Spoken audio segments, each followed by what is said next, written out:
Or in Hebrew, Yehoshua. Well, of course. Uh-huh. I know Hebrew a little better than I know Spanish. Oh, yeah. I know Hebrew, but it's not to the part of Spanish yet. I'm afraid my my high school Spanish teacher would not be proud of how much I remember. Mm-hmm.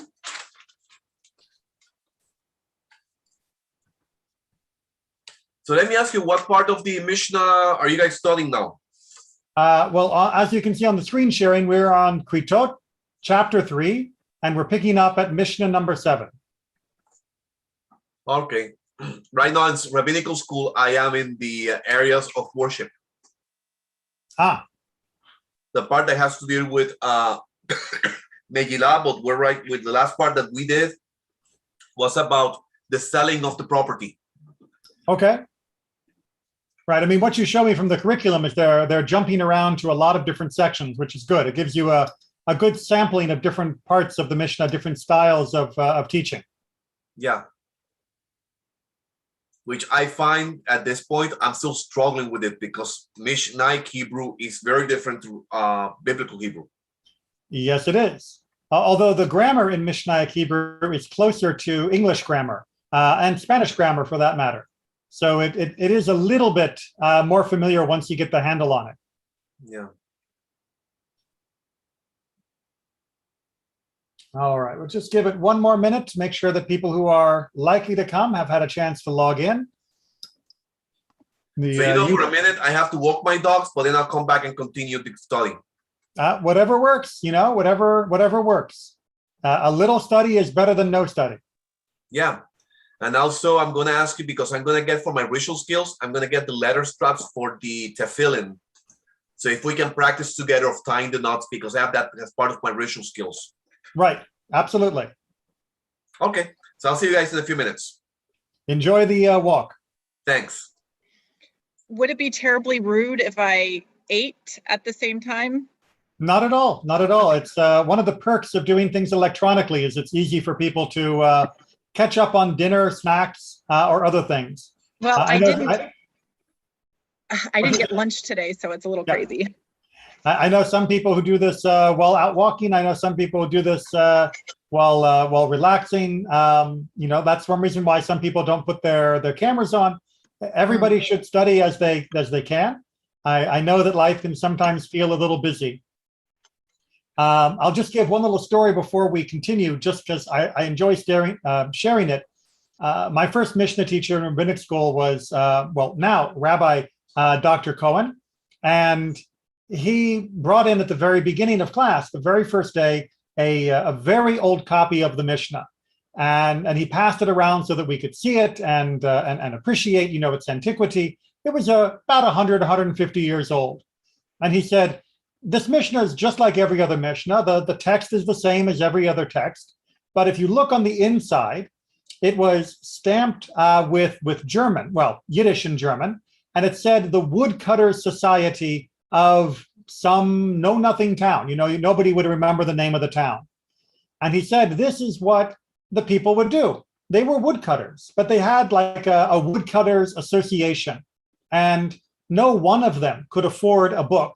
So they chipped in together. They bought a copy of the Mishnah, and they would get together after working, and they'd come in, in their work clothes and still smelling of the forest and their labor.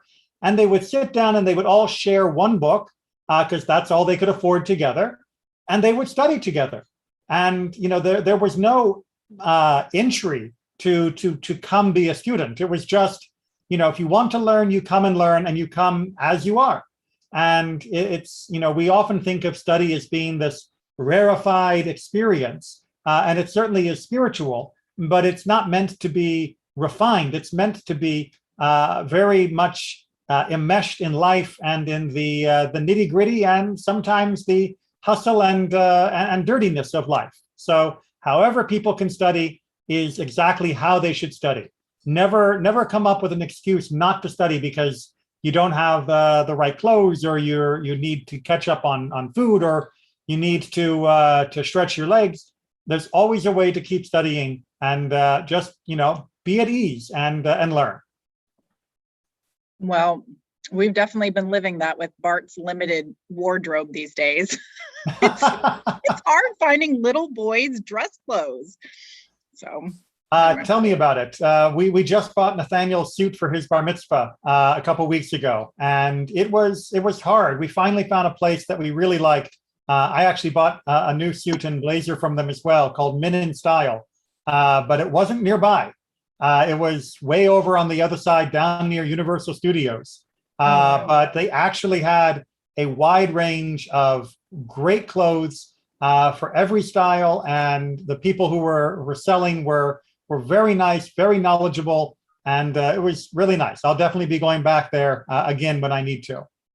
Okay, well, that Penelope mentioned that to me, and I found shoes for him, but I definitely am struggling with the outfit. Yeah, it is hard. It is hard, but I was lucky. I grew up knowing many people who had either there was one guy from South Africa in the Jewish community. He had a great men's store, and we had many friends in Mexico that knew great men's clothes in Mexico.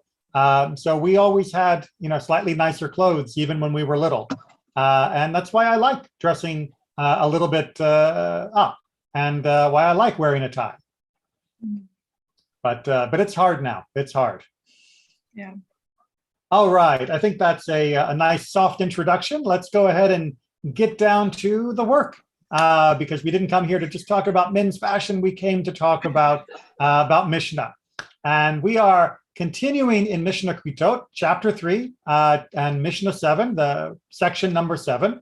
And Keritot, as we've talked about, has a very wide range of topics, and it's essentially about different things for which you might be punished with karet and the sacrifices you make when you do it by accident.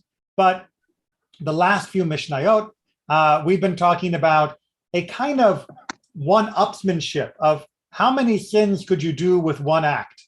And it got a little graphic in last week, and we're going to continue with some various sexual shenanigans and trying to see, again, what happens with multiple transgressions that might be overlapping.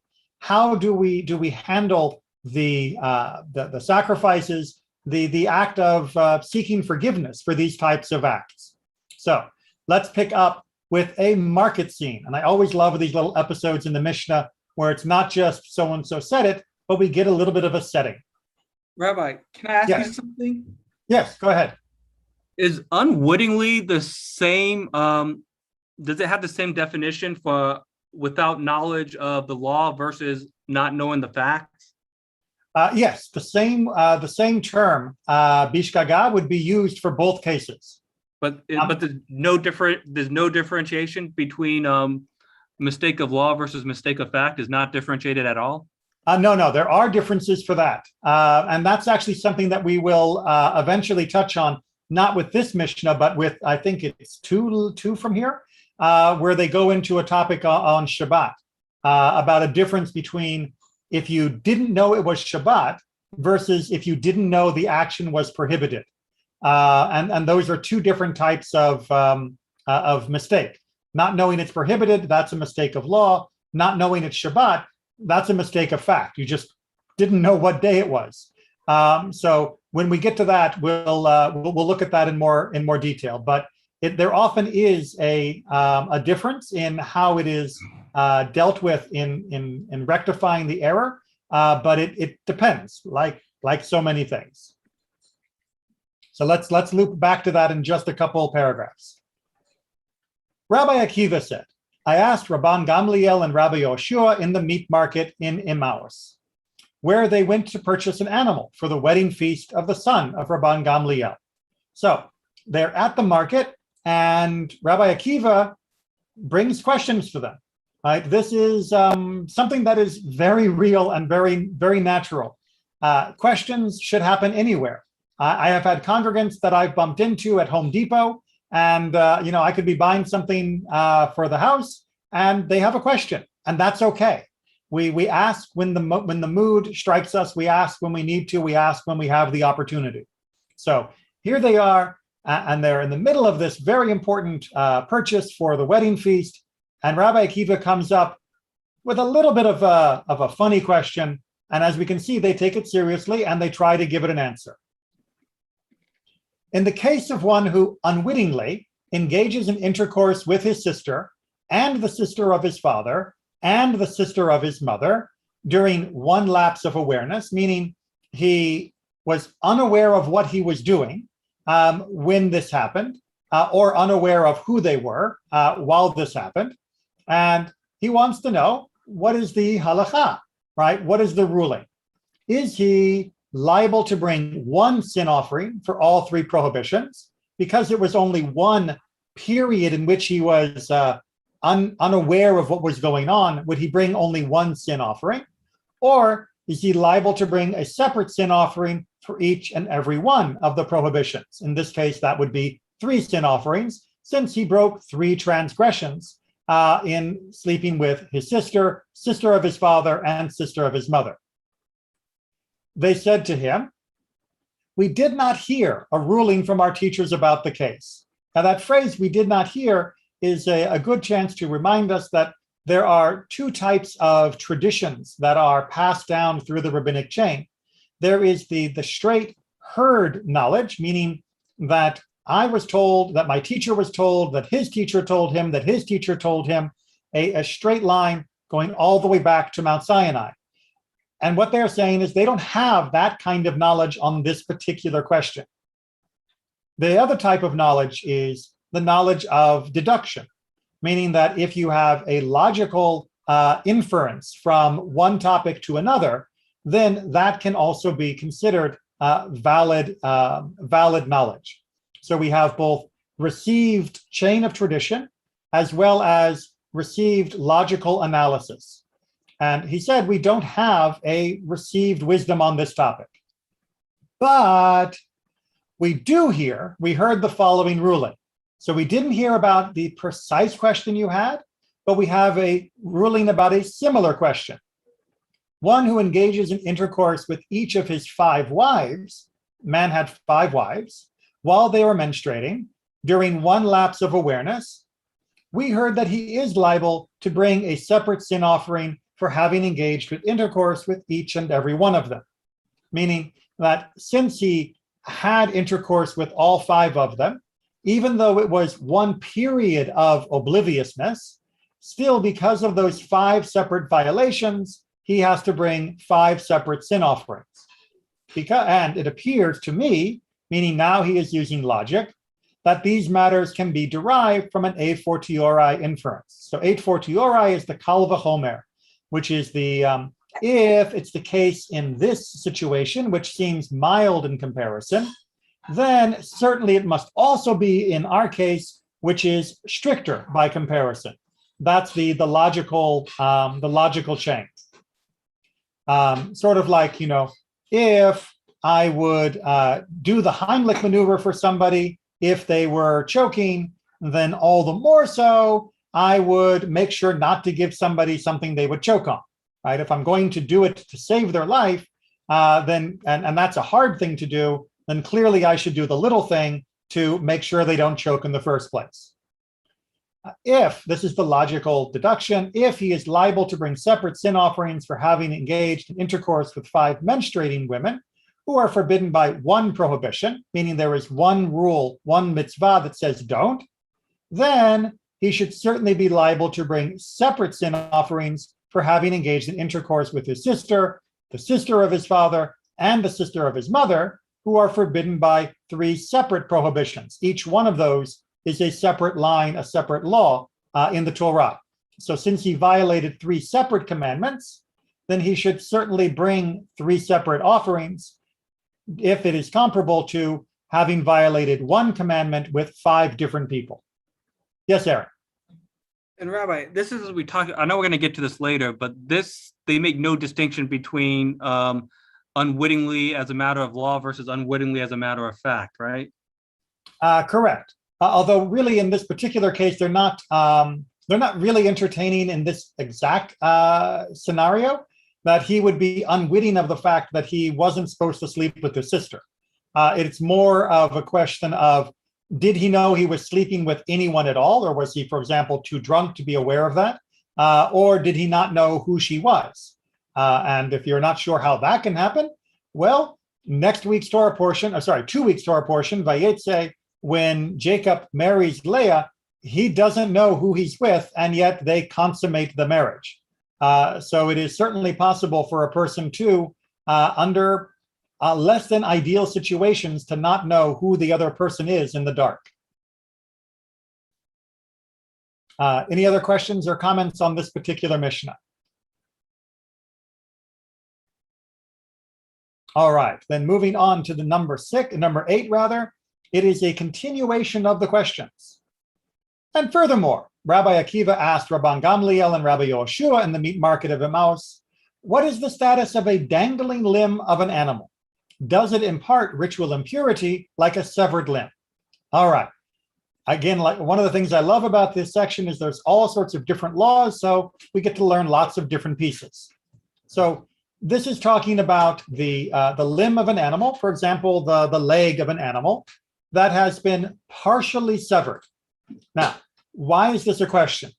Well, if it has been completely severed, then it is rendered as impure because we are not allowed to eat the limb that has been taken from a living animal.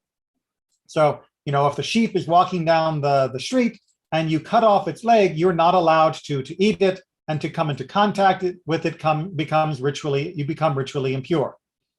But if it is still mostly or still partially attached, meaning the limb is hanging by a thread from the skin, if I touched it, would that be considered ritual impurity? It is definitely going to become detached. The animal is definitely in a state of despair, and the animal is definitely going to, suffer from this. But in terms of ritual impurity, does that dangling limb count as the same as a severed limb? Right? Is 99% cut off the same as 100% cut off? They said to Rabbi Akiva, we have not heard a ruling from our teachers in that specific case, but we have heard with regard to a dangling limb of a person that is ritually pure. So they haven't heard about an animal, but they have heard about people that if there is a dangling part of the body, that dangling part of the body is still considered to be ritually pure while dangling, even though it is mostly removed. And how do we know this? For those of you that are squeamish, you may want to look away. And in this manner, would the people afflicted with boils, whose limbs were dangling due to their affliction, act in Jerusalem? Each of them would go on Passover Eve to the doctor. Why are we talking Passover Eve? Because in order to eat from the Passover sacrifice at the Seder, you need to be ritually pure. So ritual purity is very important in this topic. On the eve of Passover, they would go to the doctor, who would cut the affected limb almost completely off until he would leave it connected by a hairbreadth of flesh, so that neither the doctor nor the afflicted person would be rendered ritually impure by the severed limb. We don't want the original person to be impure, and we don't want the doctor to be impure, because both of them want to be able to have the Passover sacrifice. Then the doctor would impale the limb on a thorn attached to the floor or wall, and the afflicted would pull away from the thorn, thereby completely severing the limb. All right, so yes, he's attaching it to an inanimate object and moving away, much like the old tying a string around a tooth and attaching it to a doorknob, and then you slam the door shut so that it pulls out the tooth. That's what we're talking about. And since the person pulling would no longer be connected to the severed limb, and since the doctor wouldn't be touching the severed limb, it's all hands off, nobody would become ritually impure. And that person afflicted with boils would perform the rite of his paschal offering, and the doctor would perform the rite of his paschal offering, as neither had come into contact with the limb once it was severed. It's a very clever solution, if a little bit unpleasant. And of course, the remaining part of the person could then be bandaged and dealt with, and nobody would be ritually impure from taking care of the wound. It was only the removed part that would have the status. And in any case, to go back to our original question from Rabbi Akiva, as long as it was dangling, the limb did not impart impurity. And I consider these matters can be derived from an a fortiori inference if a person's limb, the impurity of which when it amputated is severe, does not impart impurity when it is dangling. It is all the more so logical that an animal's limb, the impurity of which when it amputated is lenient, does not impart impurity when it is dangling. Meaning if we would treat the impurity of a person's body part, which has a higher status in the hierarchy of impurity as being not impure while dangling, then certainly an animal which is treated more leniently as far as the impurity of its limbs go would also be treated as pure while it was still dangling. How's everybody following the logic? It may not be the most appetizing of topics, but following the chain of if A then B and B then C, if C is if B is less than A, then following things like that type of logic is how the Mishnah helps keep our brain fresh and helps us understand that while we may have the Torah, we often have to use logic to infer from one situation to another to make sure we can know the proper application of law in different circumstances. Aaron, what's your question? Hey, Rabbi, just out of curiosity, does it seem like these halacha and Jewish laws don't give a lot of deference to the pain that people are going through? And I mean physical pain? It's not a question of giving deference. I mean, we know that pain is a legal category when it comes to personal injury, for example. So we know that the rabbis considered pain, and the Torah thus considered pain, to be a very real object, a very real matter that had to be attended to. And certainly in many other places, they'll talk about easing somebody's suffering and easing someone's pain. However, that's not the topic at hand. And since it's not the topic at hand, they don't get overly lyrical about additional issues. You may have noticed that when I'm often introducing or talking about these subjects, I will continually try to make sure that we understand the human element. If you're squeamish about this, of course they would deal with the wound. Of course, this was unpleasant. That's me trying to head off the question you're exactly asking. But yes, the rabbis are very, pardon the expression, cut and dry when they are talking about the topic at hand. In this particular case, the ritual impurity of the dangling limb. Yeah. Certainly in their private life, in their personal pastoral counseling and dealing with congregants that had an issue like this, of such a severe illness where amputation was necessary, they would be much kinder and more sympathetic to the person in need. But this particular Mishnah is not talking about how to be kind and sympathetic. This particular Mishnah is talking about ritual impurity. And as such, they get to the heart of the matter, they deal with the logic, and they move on. It's a little jarring for modern readers that are used to a little bit more padding around that type of topic. But that's just the style of the text. Yeah, the only thing I was that stood out to me was the process by which they would remove the limb. Seemed like it'd be a lot more painful than a clean cut for the purposes of maintaining purity. And I also remember this was a big issue when we talked about like writing prescriptions on Shabbat. If somebody needed, like, let's say a hydrocodone via prescription, I thought I read somewhere that people would say you wait till after Shabbat to write the prescription or something. I don't remember that particular example, but when it comes to like Shabbat prescriptions and things like that, we have to first of all remember that in the time of the Mishnah, most medicine was a joke. Most medicine was unlikely to be to truly have a curative or even palliative performance, and so they had a different standard when it came to preparing medicines on Shabbat.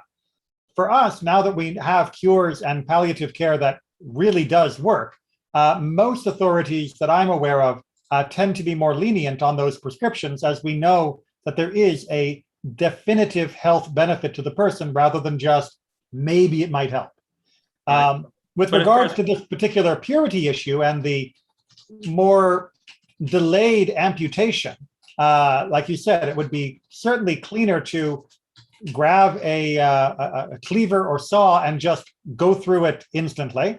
That certainly might make it simpler, but A, the rabbis are not recommending that this be the method you use, and B, they are trying to be compassionate on the other side to make sure that both the patient as well as the doctor can still partake in a Passover sacrifice, that they will not be disqualified because of this illness and injury. And that is important for the person who is ill to be able to still perform the Passover offering and participate in eating it and be there for that ceremony would be very important for most people, for their spiritual sense. And to not be disqualified on top of all of the problems they're having with this particular injury would be very important to most. And by making sure the doctor won't be disqualified, you ensure that the person will be able to find a doctor on the eve of Passover, that the doctor won't just say, sorry, can't help you, you're just going to have to keep suffering, but that the doctor will be able to solve their problem while also being able to be in their own Passover sacrifice.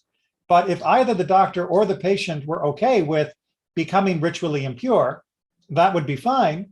They would then just skip the Passover sacrifice and have the second Passover, which comes a month later for those that were ritually impure during this time.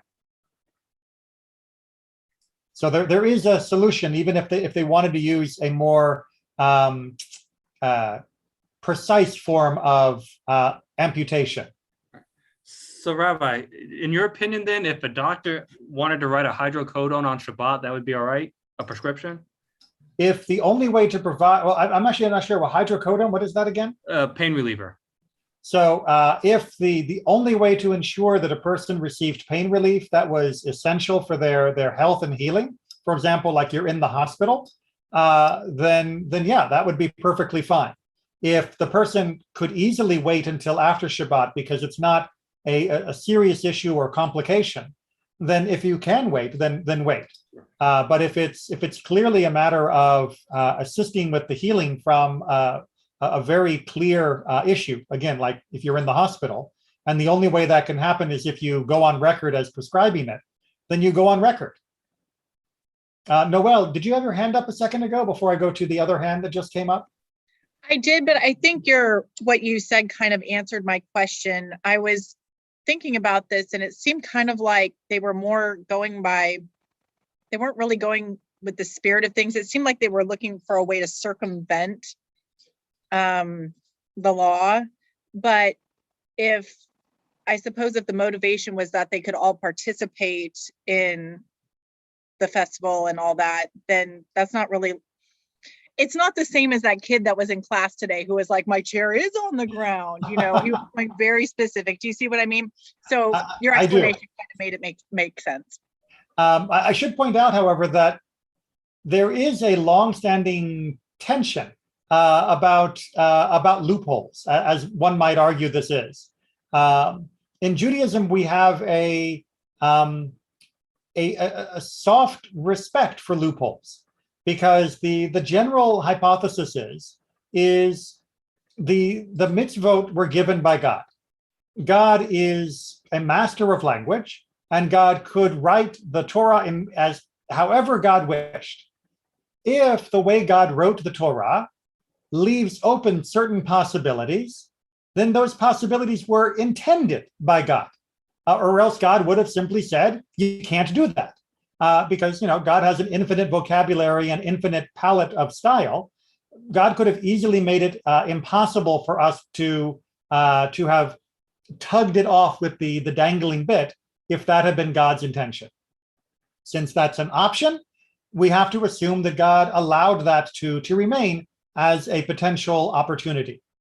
However, we don't jump for every loophole that might be available. Oftentimes we do look at the spirit of the matter and say, even if technically maybe, we are still going to say no. And that is part of having additional fences to make sure that we are not getting too close to hitting the actual hard stop, hard line and allowing a little bit of extra buffer on some of those matters. So we respect the fact that God left the loophole deliberately, but we don't use every loophole that we might want to. Jose, I see your hand up. Yes, Rabbi, it is correct or not say that is under Kol Vachomer? Yes, this is the Kal Vachomer style. Whenever you see the Latin a fortiori, that was some translators' belief that the words a fortiori would be understood by more people than Kal Vachomer.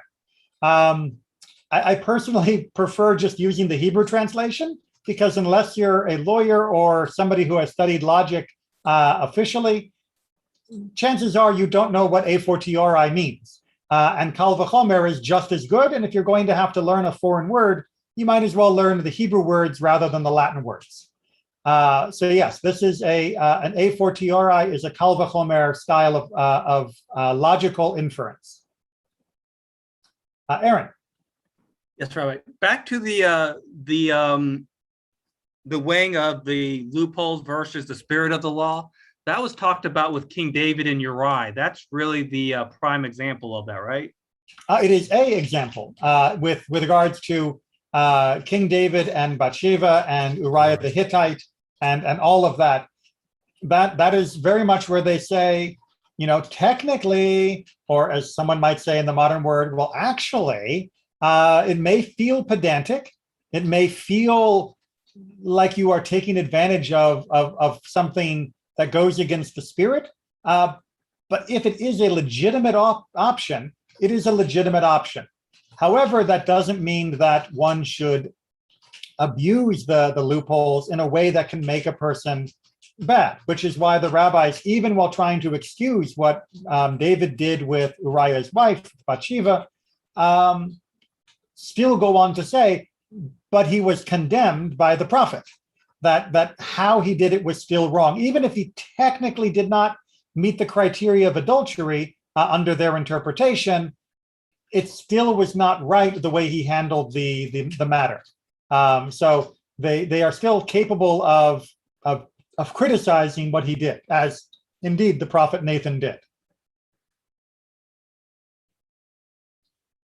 Okay, so excellent. As we all know, lots of questions that move into tangents are part of what makes the study so rich. So let's move on, though, to the next paragraph where the questions of Rabbi Akiva continue. You will note, as I often remind people, we often get our best answers when we ask questions, and Rabbi Akiva knew how to ask good questions. Furthermore, Rabbi Akiva asked Rabban Gamliel and Rabbi Yoshua, with regards to one who unwittingly slaughters 5 offerings outside the temple, one is not allowed to make a sacrifice outside of the temple grounds during one lapse of awareness. What is the halacha? Is he liable to bring 5 sin offerings, one for each and every act of slaughter, or is he liable to bring 1 sin offering for all the acts of slaughter because there was only 1 lapse of awareness?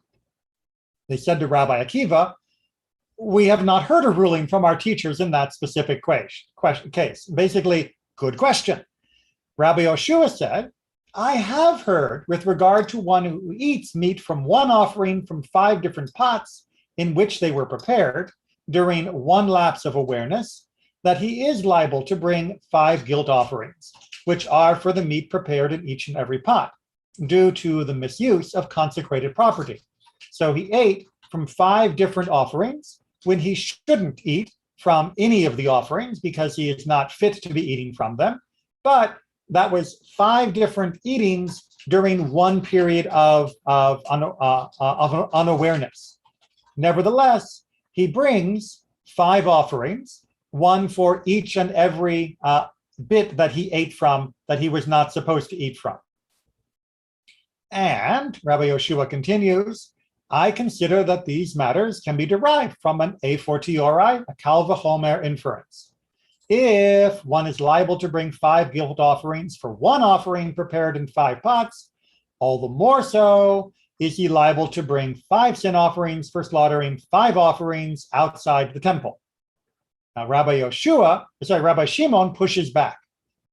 Rabbi Shimon says, it was not that question that Rabbi Akiva asked them. That's not actually how it was asked, because yes, that would have been the answer. He says, rather, this is what Rabbi Akiva meant. It is with regard to one who eats notar from 5 offerings during 1 lapse of awareness. Now, notar, you may remember, is when you eat from an offering after the official time for eating from the offering was allowed.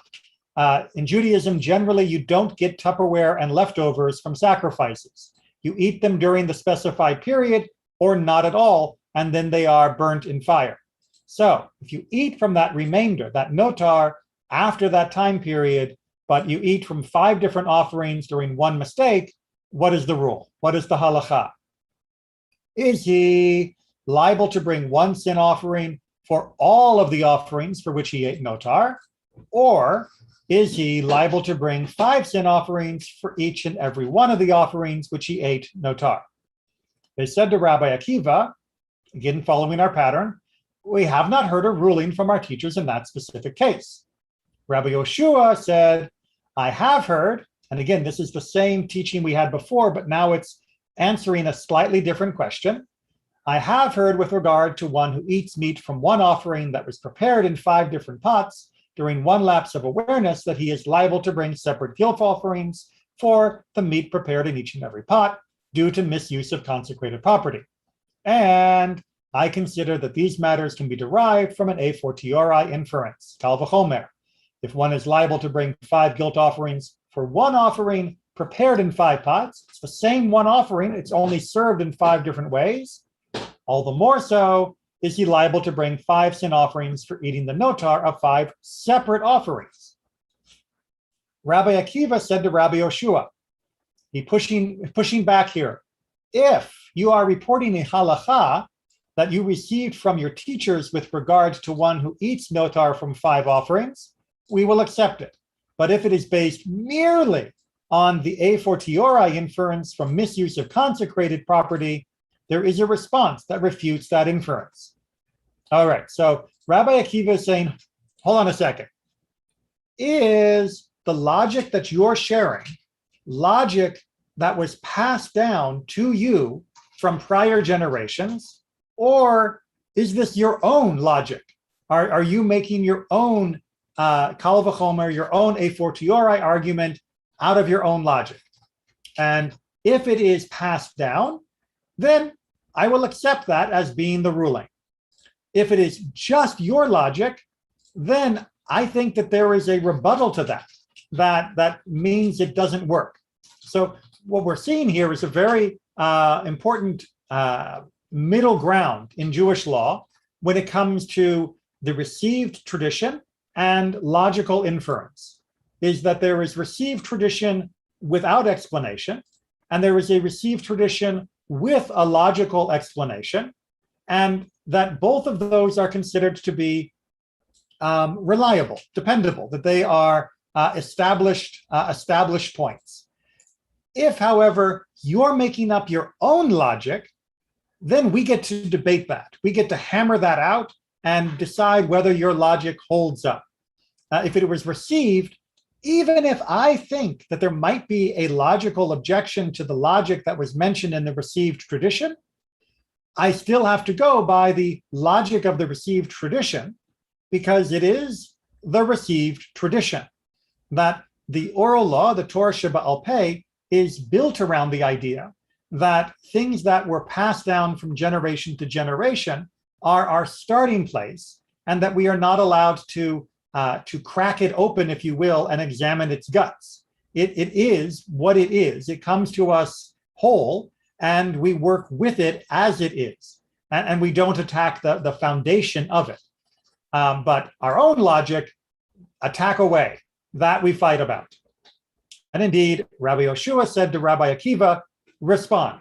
He's basically saying, well, yeah, this is my own logic. So if you think there's a flaw, if you think there's a rebuttal, then let's hear it. Rabbi Akiva said, and no, one cannot derive the halacha of notar through an a fortiori inference from the misuse of consecrated property. If you said with regard to misuse of consecrated property that one is liable to bring 5 guilt offerings, which is what Rabbi Yoshua had said. Perhaps that is because there are additional stringent elements unique to misuse, right? Perhaps that is the chomer and not the kal, meaning perhaps that is the stronger case and not the more lenient case. And if that is the stronger case, then you can't argue down from its stringencies to the weaker case, because it might be more stringent because it's more stringent. And that means you're not allowed to work down with your case. For example, with the laws of evidence in a capital crime, the witnesses are forced to give testimony while standing, and they are forced to run up and down the stairs of the temple in order to make sure that they are giving honest testimony and are not comfortably lying. Just because we do that for a capital crime doesn't mean we do that for witnesses to a property crime or witnesses of a contract argument, because we are more stringent with capital crimes than we are with other types. So you can't argue if we do it with this, we do it with the other, if the first case is much, much stronger than the second case. So he's arguing that perhaps misuse of consecrated property is stronger, is a more stringent case, and therefore the extra sacrifices being described there may not apply to our issue of notar, right? And how do we know that it might be stronger for the misuse of consecrated property? Well, he has some examples. With regard to misuse, the Torah established that the status of one who feeds another person's sacrificial meat is like the one who eats sacrificial meat, meaning usually you're only on the hook if you are the one eating it, not if you are the one providing it or feeding the other person. But when it comes to misuse of sacred property, the one who feeds, it has the same status as the person who actually eats it. Also, and the status of one who gives benefit to another from consecrated property that is not food is like that of one who derives benefit himself, in that each is liable to bring a guilt offering for misuse. So if we both have, if someone is consecrating a non-food item, and we both make use of it in the meantime, like someone had a gold cup they wanted to give to the temple, and we both drink from it, then even if I am the one who gives benefit and you are the one who actually derives benefit, we are both liable for a sacrifice for misusing that consecrated item. And in addition, the Torah joined the misuse of consecrated property that was performed over an extended period.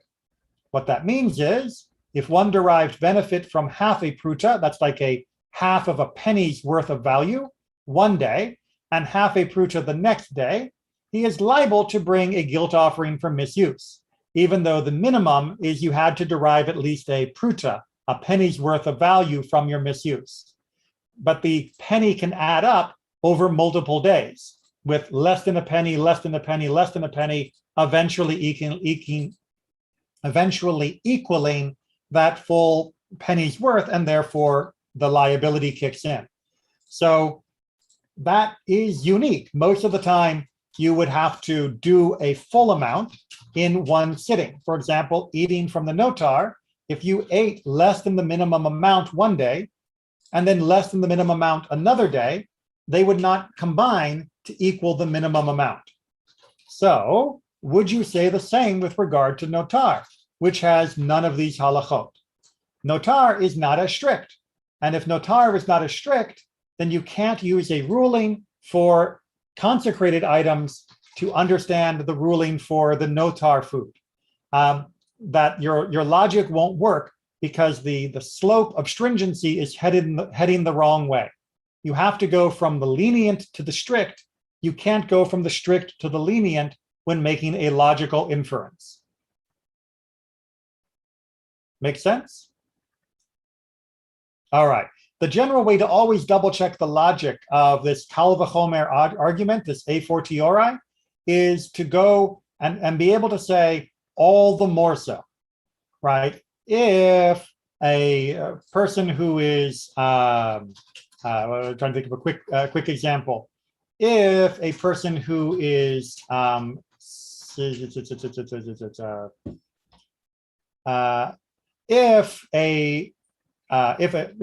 a stranger should return lost property to a stranger, all the more so a family member or a friend should return lost property to a friend. Right? You can see that if a stranger has to do it, then certainly a family member or friend who has a higher level of obligation to another person would obviously have to do it. And that would be a correct logical order. But if I said a family member has to return lost property to me, but a stranger, well, maybe a stranger doesn't have the same rule because they're not in the same circle of obligation. They are, by the way. But if I were trying to use logic to figure this out, I couldn't start with the family member and work down to the stranger who has fewer obligations. But I could start with the stranger and work up to the family that has more obligations. Yes, Aaron. Hey, Rabbi, does Rabbi Akiva start a trend where they start ruling towards leniencies in these type of questions? And by leniency, I mean by one offering instead of multiple offerings for unwitting conduct? I wouldn't say that he starts a trend. It's not like he's a fashion setter. But what we do see is that he begins to move from accepting the tradition to challenging tradition for clarification. That's not really a question of leniency, and I don't think that's what they were trying to teach by this point. I think it's a question of proper analysis.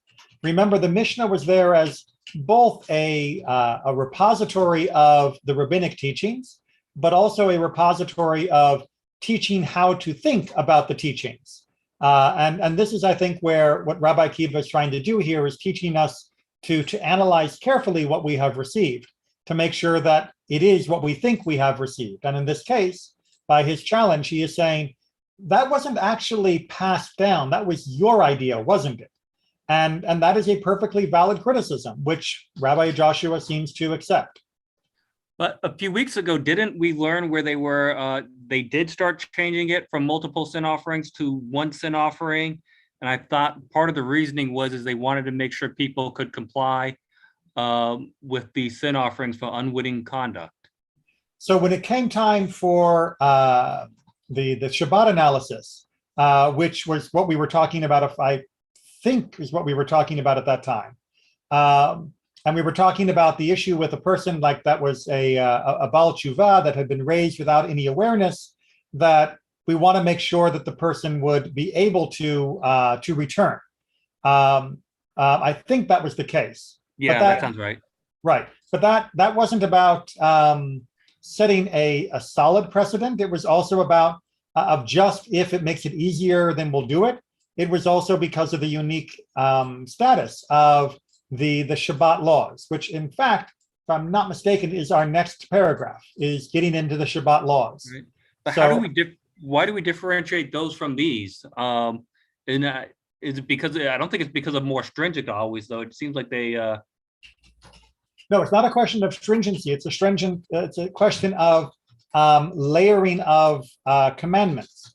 So the rabbis know that there is technically one commandment to observe Shabbat, but in terms of avoiding the melacha, the prohibited labors, that there are 39 categories of prohibited labor, but also within each of those categories, there are derivative categories, what are called toldot. And so there are different layers of violation. So if you are violating a subset of one category, then you may not be responsible for multiple offerings. On the other hand, if you're violating multiple primary categories, what are called avot, then you are more likely to be liable. On the other hand, since Shabbat technically is one bundle of all of these 39 categories, if you are violating multiple of them on Shabbat, but it's because you don't know about Shabbat at all, either that it is Shabbat or what the laws of Shabbat are in its entirety, then technically you're only violating Shabbat as a single concept. And so that's why we end up with a very different hierarchy for the Shabbat the Shabbat violations. Yeah, but wasn't that the same argument they tried to make as far as the notar goes? And they said if it's in that one, I remember it seemed like it came down to stringency, but they were saying if you eat 5 different notars, you have 5 different liabilities, even though it seems to be the same category of sacrifice, of prohibited food after the sacrifice, I should say. Right, which is what Rabbi Akiva pushes back on, that we don't have a stringency that with regards to that category that would force us to do 5. That even though that was similar with regards to the consecrated property, that doesn't mean that for notar that would be applicable. Right. So was that the halakha then, Rabbi Akiva? Yes. Yeah, he wins that one. And just out of curiosity, does it seem like that Mishnah came before the one we learned about Shabbat, which is why you don't see them citing each other and stuff? It's really very hard to talk about chronology with regards to the teachings. The Mishnah was not compiled to be a record of how the different arguments were unfolded or who taught what when. They were compiled theoretically, and we've often run against this as maybe not so much theoretically around topical arrangement and easy for people in antiquity, at least, memorization. So this particular cluster seems to have been, there was a chapter, if you will, of the tradition of Rabbi Akiva teachings that begins with the question of those multiple indelicacies with the different sisters. And once that Rabbi Akiva asked them about this in the market, subset gets going, then the other Rabbi Akiva stories also naturally, by memorization, would have been brought to mind. And so we get them in this section one after the other. Right. But we shouldn't read that into what year each one was discussed or taught, or even what year they were written down in the Mishnah when it was being compiled. Yeah, it just seems like some of this stuff has already been established when we see a similar argument come up either earlier on in this situation, but I figured it came up earlier on because, as you said, it was a mnemonic thing. Right, but there is no before and after. The rabbis did not want us to think that if you started on Brachot, chapter 1, Mishnah 1, that the Mishnah would then systematically teach you everything you needed to know. The rabbis believed, to their eternal, I guess, optimism, that anybody sitting down to learn Mishnah would already know all of the Mishnah. And therefore, they would have the whole wealth of knowledge to help them understand what a notar is and what the Kal V'chomer means and what all the Shabbatot comparisons are. And that this particular Mishnah would just be analyzing one facet of that. So they didn't think of it as being, well, we taught this 3 chapters ago, so of course they'll know it. They felt any chapter of any Mishnah anywhere, everyone would already know everything, because these really were intended to be the class notes. This is like sitting down to read the notes from the smartest kid in the class during the lecture. And that kid, when they wrote the notes, assumed that you were there for the lecture and you remember everything else the teacher said. And they just jotted down the main issues in their own particular style and order. And that's why we end up reading one sentence and then talking about it for 10 minutes, and then one sentence and talking about it for 10 minutes, because we're filling in all the extra lecture that the notes don't contain by themselves. Right. But this argument just seems similar to the one we had on the Shabbat. Yeah, and that shouldn't be surprising. But the argument's not there on Shabbat. It comes later on is where you see the logical argument. If you would like to argue with Rabbi Yehuda Hanassi, who compiled the Mishnah and chose which order to put things in, by all means, in Olam Haba, when we are all together and studying for eternity, we can ask him why he put this where he put it and didn't put it in a more logical point. I can also point out that Rambam, Maimonides, also did not appreciate the order of many of our traditional texts, and that's why he wrote his Mishnah Torah in a completely revolutionary way called logical and in order, which was completely unprecedented in Jewish literature up to that point. Yeah, I was just wondering if it seems like those other Mishnahs built upon this one. Every Mishnah builds upon every other Mishnah. There's no such thing as like which one is more foundational than the other. Okay, let's see if we can't finish up this Mishnah 10, because that will finish off chapter 3, and then chapter 4 is a different category of topics. Well, it's one we've touched on, but more in depth. Rabbi Akiva said, I asked Rabbi Eliezer. Now here we're talking Rabbi Eliezer, we're out of the marketplace, or rather we're not focused on Rabban Gamliel, but it is still Rabbi Akiva question, thus it's in this this series of paragraphs. I asked Rabbi Eliezer with regard to one who performs multiple prohibited labors on several Shabbatot, and all those labors were subsumed as categories of one primary category of prohibited labor, and he performed them during one lapse of awareness. So he has broken Shabbat multiple times because he was unaware of what was going on, and what he broke were all of the subcategories of labor of one primary category of labor. Say some of the subcategories of whitening, of what we would call doing laundry in the modern world. But all of the subcategories were what he broke. What is the halacha? Is he liable to bring one sin offering for the unwitting performance of all of these labors, or is he liable to bring a sin offering for each and every one of the labors? Rabbi Eliezer said to Rabbi Akiva, he is liable to bring a sin offering for violation of each and every one of the labors, and this is derived from an a fortiori inference.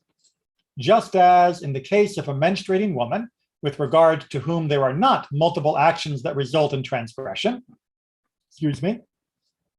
and that result in multiple sin offerings, but rather only the prohibition against engaging in intercourse with her, and nevertheless, one is liable to bring a sin offering for each and every one of his acts of unwitting intercourse.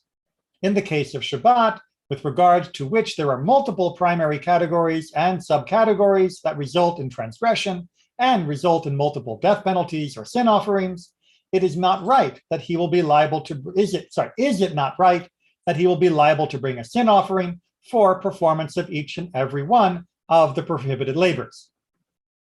So his argument is, look, if somebody was with their wife during Nidah, during the menstrual cycle, which is prohibited, and in that case, he's only violating one category, one actual mitzvah, and yet for each time that he did it, even if it was in one category of unawareness, he would have to bring an offering, then so too for Shabbat, where there are multiple categories and multiple levels, then you should obviously need to bring multiple sacrifices. So that is his logic. But again, it is a logic that is open to debate. Rabbi Akiva continues, I said to Rabbi Eliezer that the inference is not valid. If you said one is liable to bring multiple sin offerings in the case of a menstruating woman of Nidah, with regard to whom there are two prohibitions. As the man is prohibited from engaging in intercourse with the menstruating woman, and the woman is prohibited from engaging in intercourse with him, meaning there are two actual violations happening. She is having a violation, and he is having a violation. Then would you say the same in the case of Shabbat, with regard to which there is only one prohibition, right? It's just me breaking Shabbat. No one else is involved, so there's only one transgression. Therefore, clearly the case of Nidah is more strict, and since it's more strict, you cannot argue downhill to a more lenient case. And thus, your argumentation, your logic is not strong enough to make a ruling. Rabbi Eliezer has his own rebuttal. Rabbi Eliezer said to me, the halacha of one who engages with a minor menstruating girl will provide this refutation is not valid, as in that case, there is only one prohibition. Now, what does that mean? Because the minor is exempt from the mitzvot, and nevertheless, the man is liable to bring a separate sin offering for intercourse for each and every one of the acts of intercourse. So again, as we talked about extensively in a previous section of Mishnah, which I can't remember which one it was we did this most of, maybe it was it Kiddushin? In any case, having the relations with the minor is not being recommended or approved of in this particular case. It is simply saying that if it happened and the person was under bat mitzvah age, then she is not held liable for that act because she is under the age, under the statutory age of being held responsible for the act. Even if she were, by some definition, a willing participant, she is too young to be considered legally responsible for that behavior. Therefore, says Rabbi Eliezer, there's only one actual prohibition, which is the man that's engaging in the act because he is over the age of maturity. Again, not recommending or approving of this particular act, but simply trying to use the legal definitions to clarify our original case that Rabbi Akiva had brought up. So Rabbi Akiva again objects. I said to Rabbi Eliezer that the case of Shabbat and minor menstruating girls are not comparable. If you said in the case of minor girls that although it is not prohibited for them at present because they are under the age, it is prohibited for them after the passage of time, right? When they reach majority, they will eventually be responsible for this act if they continue to engage in this when they are adults. Would you say the same in the case of Shabbat, with regards to which there are neither two prohibitions at present, nor will there be after the present passage of time? You're never going to grow up to have an additional prohibition on Shabbat. Shabbat is always one person, one action, one prohibition. That there's never going to be another person involved, or if they are involved, it's their own. One action, one prohibition, one commission. So this is not comparable. Rabbi Eliezer said to me, the halacha of one who copulates with an animal will prove this refutation is not valid, right? Because clearly an animal is never going to reach maturity. They will never be sentient enough to be a willing participant, as where there are never two prohibitions in that case, and nevertheless, a person is liable to bring a sin offering for each and every act. Rabbi Akiva said, I said to Rabbi Eliezer that no proof can be cited from the case of an animal, as in my opinion, the case of an animal is like that of Shabbat. There is uncertainty with regard to both cases, right? He is actually saying, actually animals are a good question too. Maybe you don't need to bring an offering for each and every time that you engage in that act, because maybe they are a weaker case than the case of Nida that you were bringing in your first situation. So you cannot convince me with that argument because I'm not convinced of that argument and therefore cannot use it to logically answer the question that I originally started with. Right? You can't persuade me with a position that I have not agreed to. It's very important whenever you're debating with someone, if you have not agreed to a basic proposition, a basic assumption, they cannot use it to convince you of a different position. And that is why you need to make sure that you're all in agreement on your prior assumptions before trying to move forward. All right, questions or comments? Rabbi, I got one. Yes. Didn't we were talking about how there was going to, in this section, be a differentiation between questions of law and questions of facts? Right. What was the differentiation? I missed that. No. They don't actually go into the full differentiation within this. It's just when we talk about Shabbat, and let's get all the way back up to the top.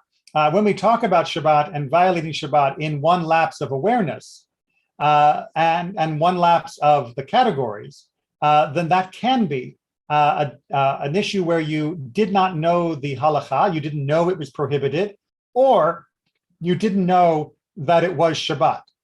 You didn't know what day of the week it was at all, or you had no concept of Shabbat as a legal category.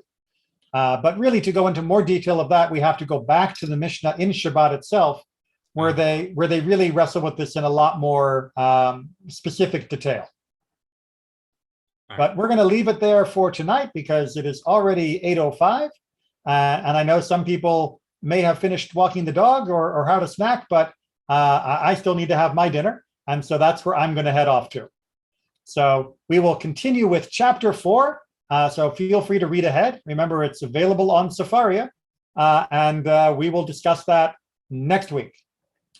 Take care, everyone. By the way, sorry, one last little commercial because I can't help myself. Tomorrow during the Pathway to Judaism class at 6 o'clock, we will be discussing the actual chain of tradition, the chain of Torah, what I mean by a received tradition from rabbi to rabbi to rabbi, and how we can understand how that plays into our understanding of the mitzvot, of the commandments, and of many other Jewish books. So tomorrow's class will be very helpful, I hope, for laying out what to make of which books do what in the whole Jewish library. So if you're still a little confused or just want a refresher on that, make sure you tune in either live or catch up with the YouTube. Of course, if you're live, then you can ask questions. All right, take care, everyone, and be well.